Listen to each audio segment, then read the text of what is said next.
approach one of our friends, that is Madam Florence Ron. Nakumbuka vizuri sana. Alimwambia kuna kijana ananisumbua nyumbani. Nimemwambia kwamba enda ujaze fomu za kwenda GTC. Amekataa. Utafanya namna gani? Enda ongea na yeye. Okay.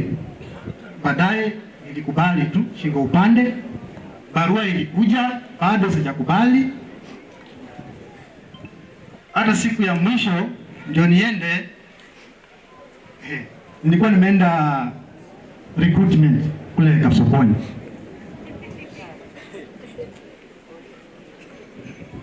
Na tayari niko na barua ya kwenda TTC.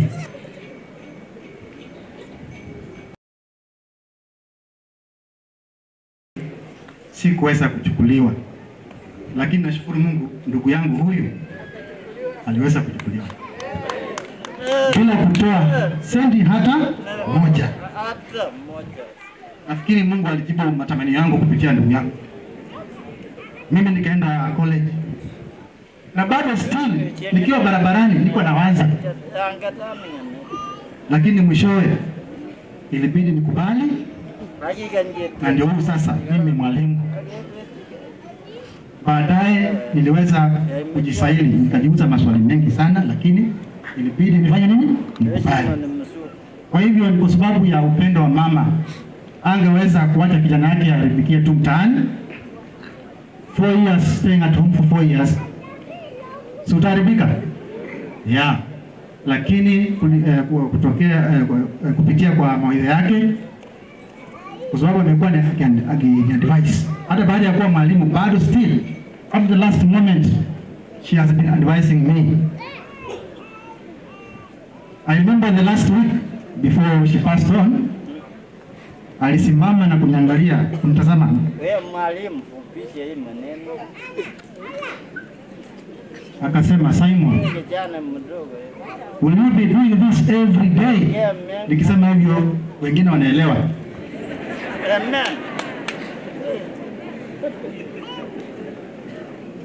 So, amelala. So I've been thinking about it. Some of my colleagues tumeongea na wao, wamekuja wakaongea na mimi. Wakasema bwana, kama inawezekana wacha. And I believe God is going to help me to reform. Yes. Kwa hivyo, before I conclude, I also have a wife here. She's going to introduce herself. Bwana asifiwe. Asifiwe tena. Kwa majina naitwa Judy Kibuni.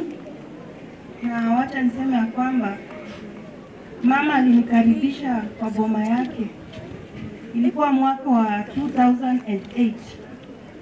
Disemba, nakumbuka ilikuwa siku ya Disemba, siku ya kwanza mimi kukuja kwake, alinikaribisha na mikono yote miwili.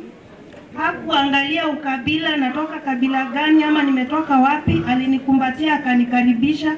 Nimekaa na mama kwa muda mrefu sana, na wacha niseme ya kwamba nimepoteza mama wa maana sana. Alikuwa anatupenda, alikuwa anatuleta pamoja. Kama kuna changamoto yoyote, alikuwa anafika, hata anakuja hadi kwa nyumba, anatuongelesha na kila kitu inakuwa sawa. Jambo lingine ambaye alikuwa anasisitiza, alikuwa anasema tuombe. Wakati mwingine alikuwa anasema jibu liko kwa maombi. Alikuwa ananiita Mama Lini, piga magoti, omba na kila kitu kitakuwa sawa. Bwana asifiwe. Alipenda wajukuu wake wote vizuri sana. Nakumbuka akitoka tu Bungoma, watoto wanamkimbilia kwa gate, anawabebea kitu mzuri, anawapatia hao watoto. Ukiona walikuwa wamempenda zaidi. Kwa hivyo wacha niseme kwamba ni mama, alikuwa mama wa mashauri. Mama alikuwa anapenda ukulima, alikuwa anatuadvise sana wakati wa ukulima. Anasema Mama Lini, fanya hivi, angalia chakula kwa shamba, na tulikuwa tunashukuru. Wale wageni wote walikuwa wanakuja, sisi tutaendelea kuwakaribisha. Nakumbuka wakati wa njaa, kuna wale walikuwa wanakuja wamebeba paper bag na walikuwa wanatoka kwa gate wakiwa na chakula. Kwa hivyo alikuwa anajali kila mtu.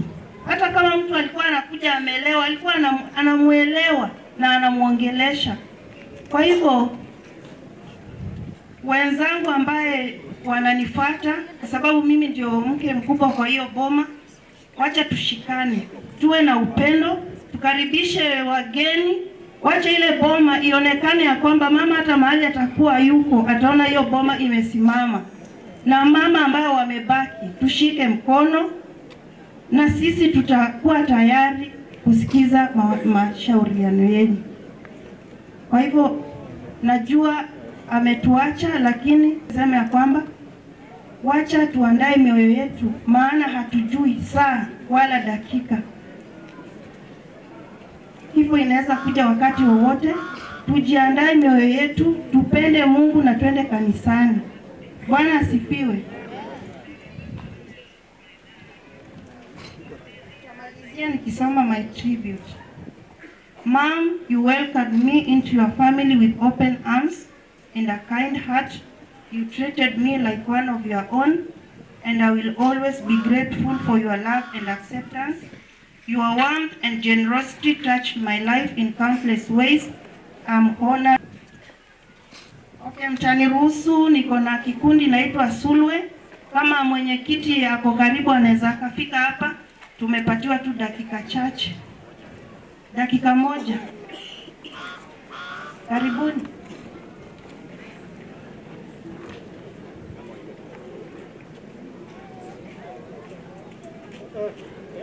Sulwe.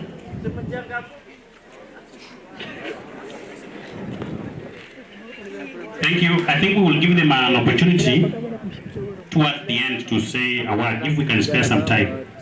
Meanwhile, we want to thank the family for the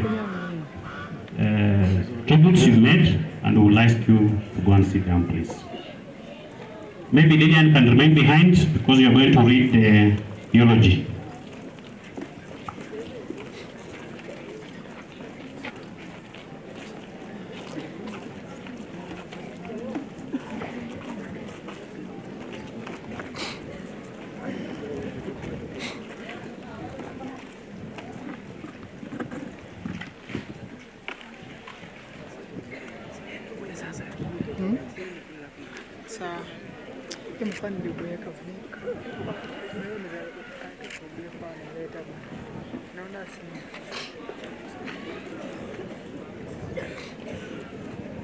Okay, here is the tribute.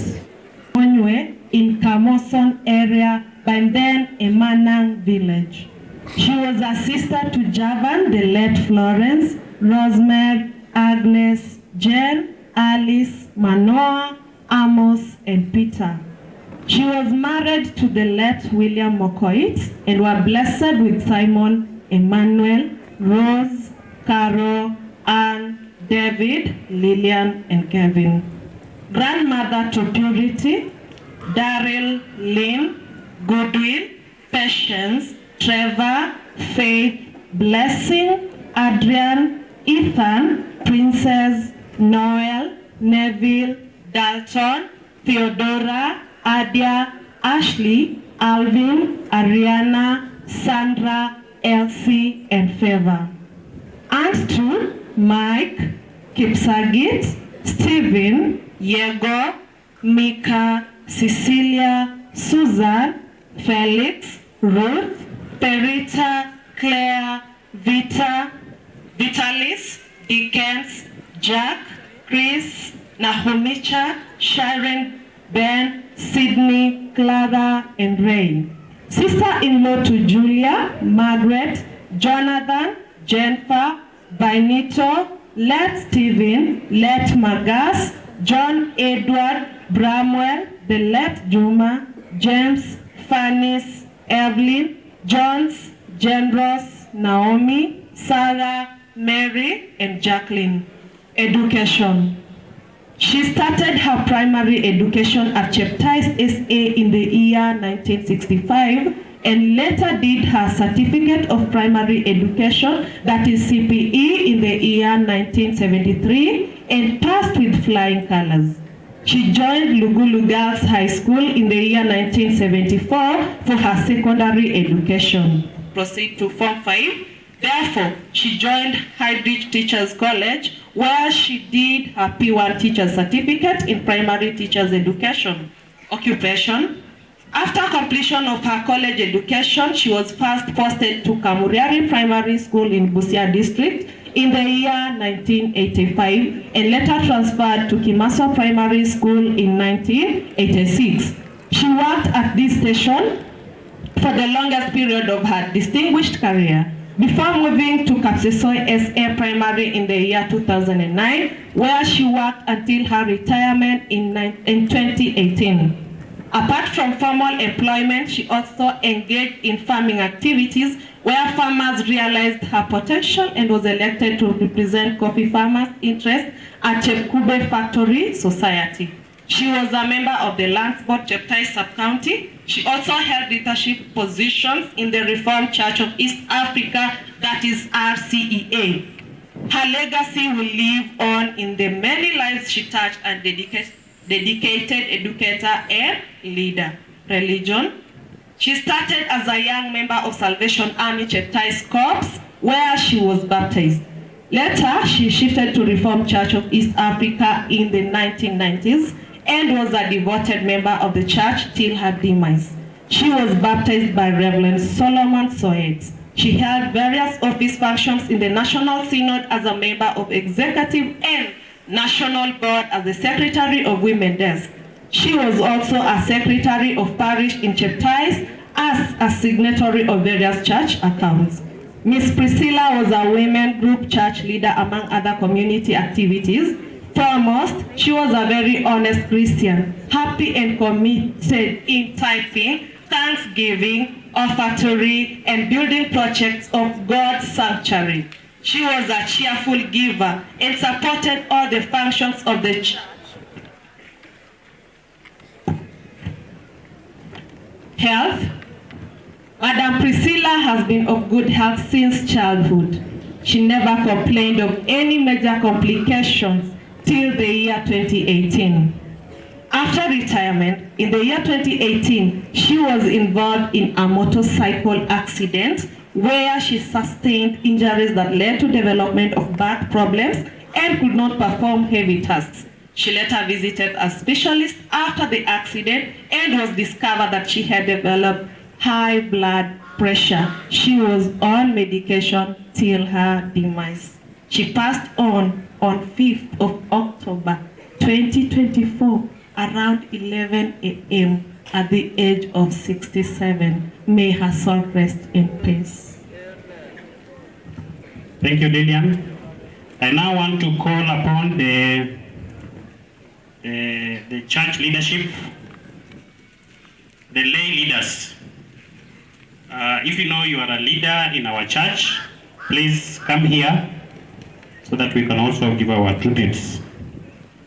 As you come, I just want to inform this gathering that our church, Reformed Church of East Africa, started in the year 1903. We are about over 120 years now, and established a church which was called the Dutch Reformed Church in Eldoret, in an area called Plateau. Our church has structures. At the lowest level, we have the local church. Then after that, we have the parishes, then the presbyteries, and the highest office or the court is called the synod. So we have our Christians here who have come from, I think, across the country, because we are in 37 out of 47 counties.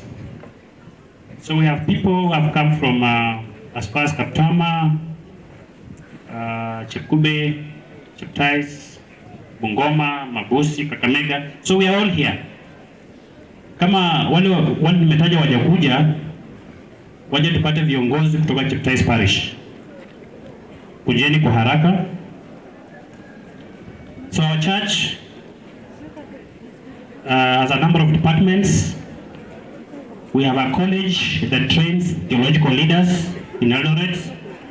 We have a Plateau Medical Hospital, I think the best run by the church. We also have media. We have schools sponsored by our church. We have an orphanage. We have a very good hotel in Eldoret, RCA conference. We have youth department, children and Sunday departments, the mission department, among others. So I would like the leaders to come very fast. We don't have much time. Just come.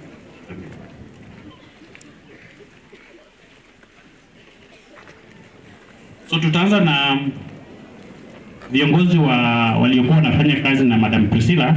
Nataka tukue upande huu wa chapter peke yake. The rest can be on this side, please.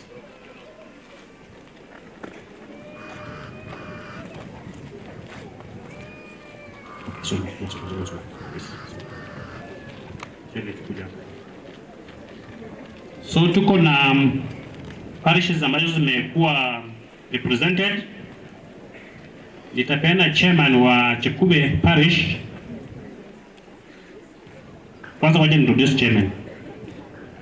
Just say your name. Na nikisema useme jina tu, story story, please. Tukue namna hiyo.